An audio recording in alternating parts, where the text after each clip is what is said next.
As a parent, what did your child's school do that made you say you can't be serious?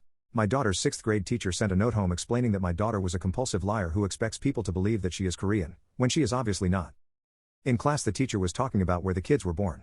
When my daughter said she was born in South Korea, her teacher told her not to lie. My daughter got upset and said she wasn't a liar, her mom was in the army and she was born in South Korea. The teacher told her to sit down and shut up. Everyone could tell that she wasn't Korean. The next day I went into the school office and asked to speak to the teacher. The principal, upon seeing the note, decided to sit in on the conversation. The teacher said she was glad I came in, and hoped that after this my daughter would learn not to lie. She explained the classroom discussion and stuck to her guns that my daughter was obviously not Korean and therefore a liar. After 30 minutes we established that my daughter did not claim to be Korean, only that she had been born there. While the principal looked on slack-jawed, I explained that her father and I were both soldiers in the U.S. Army, stationed in Korea, when she was born. And that where you were born does not change the color of your skin. As I was leaving, the last thing I heard was the principal incredulously asking her, "You seriously didn't know Americans could be born overseas?" Both my husband and I have food allergies, as does my eldest child, Kiddo. Prior to Kiddo starting preschool, I set up a meeting with the director and his teacher, Myrna, to discuss his allergies in detail, and I also turned over various instructions and medications we hoped he would not need. Fortunately, none of his allergens are life-threatening, just miserable. The director added my child and his allergens, along with 3 or 4 other kids and their allergens, to a set of posters affixed to the fridge, 2 cabinets, and the pantry door, all in large print and bright colors. They referred to these collectively as the list. They assured me that they have had kids with various allergies over the years, and that the list system had worked quite well for them. I was satisfied with their precautions, and I left the meeting feeling confident. That feeling ended a few weeks later, when I was at work and got a phone call from Myrna. "Your child is sick, probably the stomach flu," she reported. "You need to come pick him up right away." I asked what symptoms he was having, and she replied, "He says he feels sick, his stomach hurts, he's very tired, his eyes are red, and he has a rash." I was instantly suspicious. That sounds like what happens when he's having an allergic reaction. Could you give him his medication and see if that helps? Myrna became indignant. "No way is this kiddo's allergies. I would never let him eat anything that's on the list. He's sick. You need to come get him." So I left work and headed to the preschool. One look at Kiddo, and it was obvious he was having an allergic reaction.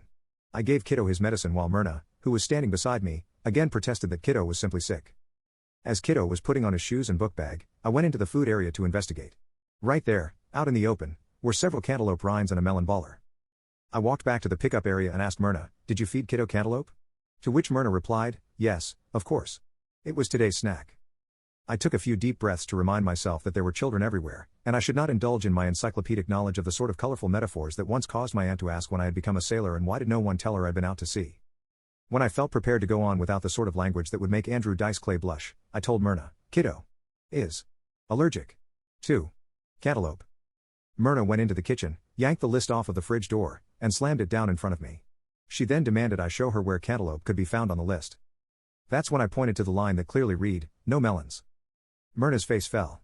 The look of indignation was gone, replaced by utter confusion. She looked at the list, then back at me 2 or 3 times before saying, "Cantaloupe's a melon?"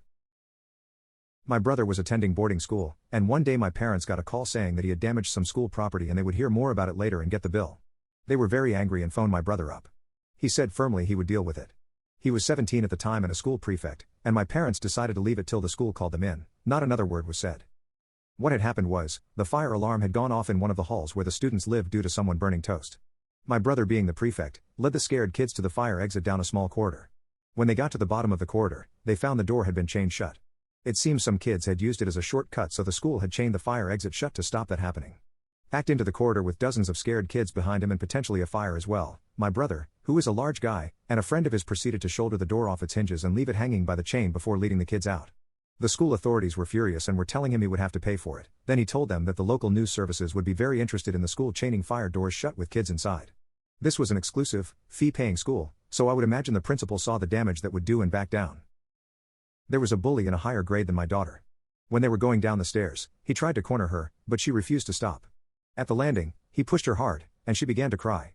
When he tried to push her again, her reflexes took over, 4 years of taekwondo, and she kicked him in face, knocking him out. I got a call from work to come and get her.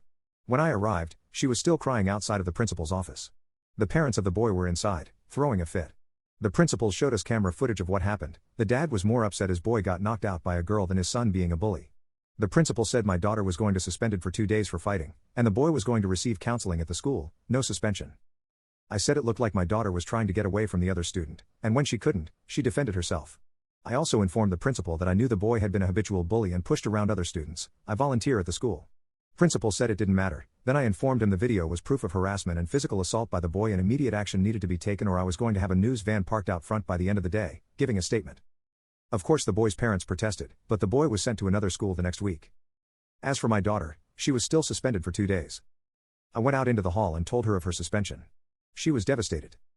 I looked at her and said there was a decision she had to make. Looking fearful, she asked, "What?" I said, "Pizza or ice cream?" She smiled, "How about both?" "Absolutely, kid. Let's get out of here." When my son was in 5th grade, he complained to me that during 1 hour each day, his classroom was shared with another class, as his class went to another facility. The problem was every time he returned to his desk there, stuff was taken. The desk had a fairly large shelf under the top of it. Usually it was his best pen, or a small tablet. Or a packet of gum. Always something stolen. I told him to tell the instructor, and he said, I did, on at least 3 occasions.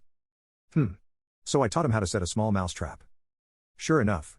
The culprit reached his hand silently up into the desk. And found the mouse trap. Accompanied by a loud outburst in the class. My son explained the situation to the powers that be, in the principal's office, and their reaction was to suspend him for 3 days. Humph. I went to discuss the incident with their principal, and asked to see the trap, and I set it, and then tripped it with my own little finger, without flinching, and asked how was this seen as such an abhorrent act? Why was it the only act that could stop the stealing of his personal items stored in the desk? They couldn't really explain it, other than the result was disruptive. My response was, you can't be serious. I then went directly to the superintendent of the district. She was being paid $240,000 per year, plus lifetime benefits and medical, and described the above. My son was returned to class immediately. It was soon after this that I found out that this middle school was entirely supervised by women, except for the history teacher. And the kid who was constantly stealing stuff? Was his son. At the time of this story, my daughter was 13 or 14 years old. She was active in community theater. One day she had a mild sore throat but was scheduled to be in a production that evening. She asked me if she could take a bottle of water to school, which seemed reasonable to me. Mid-morning I got a call from the school. Sir, are you aware your daughter brought a bottle of water to school? Oh yeah, she had a sore throat. I told her it was okay. I didn't understand the problem. Sir, our students are not allowed to bring water to school to drink between classes. You need to come in immediately. And remove her water bottle. You may bring a new, unopened bottle and leave it with the school nurse. So, being a dutiful father, I brought a new, unopened water bottle to school and had an enlightening conversation with the school nurse. Ma'am, I don't understand. Why can't my daughter sip from a water bottle between classes? How do you know it's water? It could be alcohol. Ma'am, this is a middle school. Sir, vodka looks just like water. I suppose she's correct, my mind just hadn't gone there with my 13-year-old daughter. Okay, what would you like me to do? I asked her. Dump out the water bottle your daughter was using, and I'll give her this fresh, unopened water bottle you just brought. That was identical to the first water bottle. Okay, ma'am, but I have a question. Are kids allowed to bring their own lunch to school? Of course. And may they bring a drink with their lunch?